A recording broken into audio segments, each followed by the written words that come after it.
Le district de Wando, département de la Cuvette. Il accède au pouvoir le 31 juillet 1968. Le 31 décembre 1968, Marien Ngouabi remanie le Conseil national de la Révolution en le réduisant à 28 membres avec la mise à l'écart des pro-Massamba Deba. Celui-ci devient l'organe suprême de l'État. Dès sa prise de pouvoir, il confirme Alfred Raoul au poste de Premier ministre.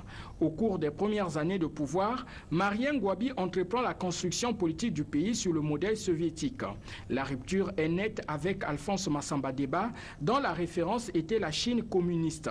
Les institutions politiques sont remodelées sur le canevas des pays de l'Europe de l'Est.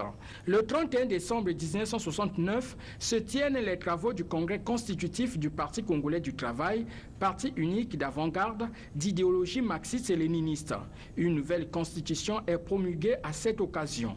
Le pays prend la dénomination officielle de République populaire du Congo. Les symboles de la République changent. Le drapeau tricolore vert, jaune, rouge est remplacé par un drapeau rouge. De même, les Trois Glorieuses remplacent la congolaise comme hymne national. Le Parlement est dissous. Le bureau politique du PCT est le cœur du pouvoir politique au sein du régime. L'organe exécutif de la République est dénommé Conseil d'État. Un an après la tenue du congrès constitutif du PCT, le régime de Marien Ngouabi subit le premier coup d'État le 23 mars 1970. Du 27 au 31 décembre 1971, la session ordinaire du comité central du PCT tourne à l'épreuve de force entre le clan de Ngouabi et l'aile gauche du parti composé entre autres de Noumazala, Ndala Graï, Camille Bongo.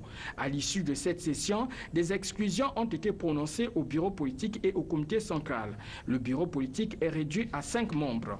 Le 22 février 1972, alors que Marien Ngouabi effectue un séjour de travail à Pointe-Noire, Ange Diawara prend la tête d'une tentative de putsch.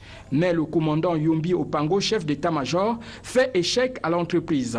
Revenu précipitamment à Brazzaville, Marien Ngouabi reprend la situation en main. Le 24 juin 1973, le peuple congolais est appelé à se prononcer sur une nouvelle constitution élaborée par le PCT lors de son deuxième congrès extraordinaire de décembre 1972. Le nouveau texte fondamental rétablit l'Assemblée nationale et institue les conseils locaux. Le 19 mars 1976, quelques semaines seulement après la mise en place de l'état-major spécial et révolutionnaire, l'hélicoptère transportant Marien Ngouabi s'écrase dans une forêt de la partie septentrionale du pays. Le président y sort indemne.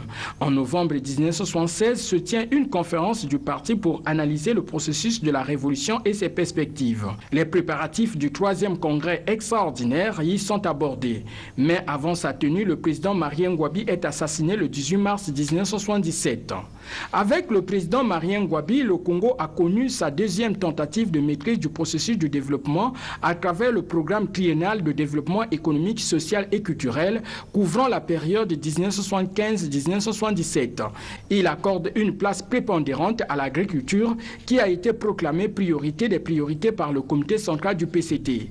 Quelques unités de production agro-pastorale ont été réalisées à travers le pays. Des fermes de manioc, des champs du parti, des complexes agro-industriels et autres ranches ont été mis en œuvre.